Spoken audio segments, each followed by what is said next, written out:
लोग माइक्रोस्पोरोजेनेसिस पढ़ रहे हैं। जैसे कि हम बताएंगे माइक्रोस्पोरोजेनेसिस का मतलब क्या है, फॉर्मेशन ऑफ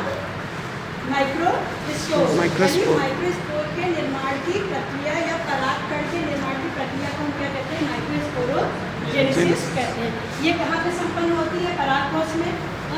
जैसा कि हमको पता है परागकोश में क्या होती है, 4 परागधानियाँ होती है जिनको हम क्या कहते हैं, माइक्रोस्पोरेंजिया। ठीक है।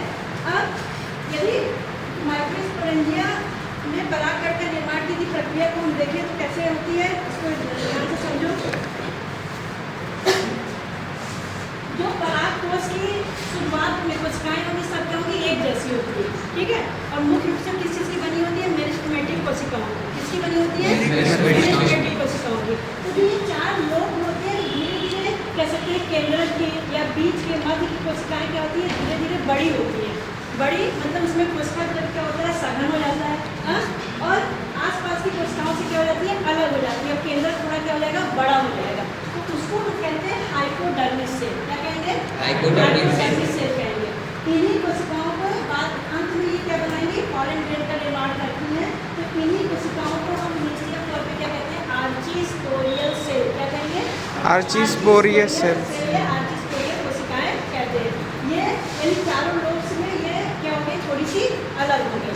अब इनमें विभाजन होता है। ठीक है। कौन सा विभाजन होगा, बहुत महत्वपूर्ण है, कंपटीशन में पूछा भी जाता है। पेरिक्लाइनर डिवीजन। कौन सा डिवीजन, पेरिक्लाइनर डिवीजन।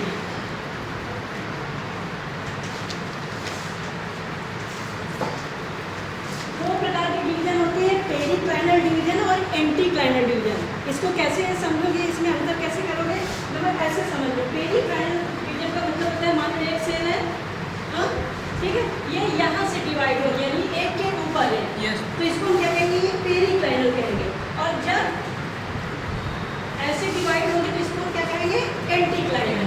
ये पेरिक्लाइनर डिवीजन है और ये क्या है, एंटीक्लाइनर। तो यहाँ फर्स्ट डिवीजन कौन सा हो रहा है, पेरिक्लाइनर डिवीजन हो रहा है। ठीक है।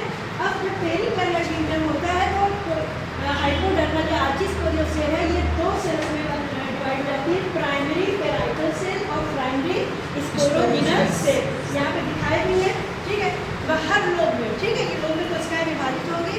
तो जब विभाजित हो रही है, ऊपर वाली को क्या कहेंगे, प्राइमरी पेराइटल सेल, और नीचे वाली को क्या कहेंगे, प्राइमरी स्पोरोजिनस सेल कहेंगे। ठीक है। अब इन्हीं से क्या बोलते हैं, कई सारी कोशिकाओं का निर्माण होता है और अंत में माइक्रोस्पोर का निर्माण होता है।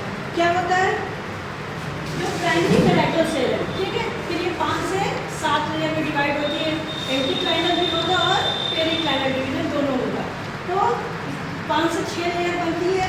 जो एपिडर्मिस की ठीक नीचे लेयर बनेगी उसको क्या कहेंगे, एंडोडर्मिस।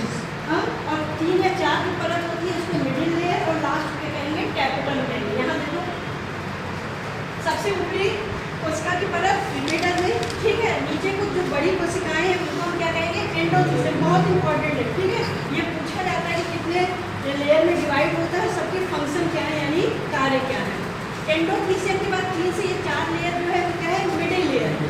ठीक है, मिडिल लेयर है। और इन सब का काम क्या होता है, ये माइक्रोस्पोर जब बनने वाली प्रक्रिया होती है उसमें उनको पोषण प्रदान करना, यानी न्यूट्रिशन प्रदान करना। और बाद में सारी कोशिकाएं चाहे एंडोथीसियम और मिडिल लेयर हो, ये क्या होती है, नष्ट हो जाती है। ठीक है। ठीक नीचे वाली कुछ एक लेयर की कोशिका होती है, कुछ बड़ी हो जाती है और पॉलीप्लॉइड होती है। ठीक है, बहुकेंद्र की होती है, इसको हम टैपेटम कहते हैं। बहुत इंपॉर्टेंट है टैपेटम। टैपेटम अलग से भी पूछा जाता है ना कि टैपेटम क्या है।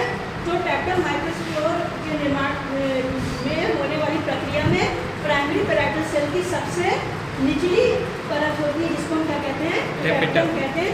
एक तरह से ये सारे माइक्रोस्पोर को क्या करता है, सुरक्षित भी करता है, क्योंकि सबसे नीचे वाली लेयर है। ठीक है। इसके बाद जो कई सारी कोशिकाएं हैं, इनमें से कुछ कोशिकाएं माइक्रोस्पोर का निर्माण करती हैं। तो ये क्लियर हुआ कि प्राइमरी पेराइटल सेल किस किस में डिवाइड हो जा रहा है। ठीक है। इसमें एंडोथीसियम, मिडिल लेयर और टैपेटम। अब जो हमारी दूसरी कोशिका है ये क्या है, प्राइमरी स्पोरोजिनस सेल। ठीक है। नाम में ये स्पोरोजिनस सेल यानी किसका निर्माण करेगी, स्पोर का निर्माण करेगी, यानी माइक्रोस्पोर का निर्माण करेगी। तो सारी कोशिकाएं नहीं करती हैं। ठीक है। इनमें से कुछ कोशिकाएं थोड़ी सी अलग हो जाती हैं, विभाजन होता है। तो वो क्या कहलाती है, माइक्रोस्पोर मदर सेल। क्या कहलाएंगी, माइक्रोस्पोर मदर सेल कहलाएंगी। और जो सेल्स माइक्रोस्पोर मदर सेल को न्यूट्रिशन प्रदान करती है।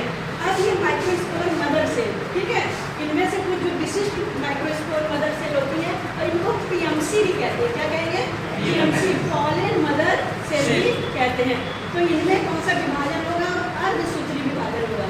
कौन सा विभाजन होगा? अर्धसूत्री विभाजन होगा। और यहाँ पे 4 कितने? 4 माइक्रोस्पोर का एक मदर सेल से, ठीक है, एक माइक्रोस्पोर मदर सेल से 4 माइक्रोस्पोर या पॉलन ग्रेन या परागकण का निर्माण होता है, ठीक है। जब अर्धसूत्री विभाजन होता है तो एक हम पढ़े अर्धसूत्री विभाजन में एक केंद्रक से 4 केंद्रक बनता है। तो पहले केंद्रक का विभाजन होता है, उसके बाद उसका द्रव्य का विभाजन होता है। तो इसको साइमल्टेनियस टाइप कहते हैं। क्या कहते हैं? साइमल्टेनियस टाइप कहते हैं। तो इस प्रकार इस पूरी प्रक्रिया में एक माइक्रोस्पोर मदर सेल से हमको 4 माइक्रोस्पोर मिलते हैं, उनका निर्माण होता है। इसको क्या कहेंगे? माइक्रोस्पोरोजेनेसिस कहते हैं।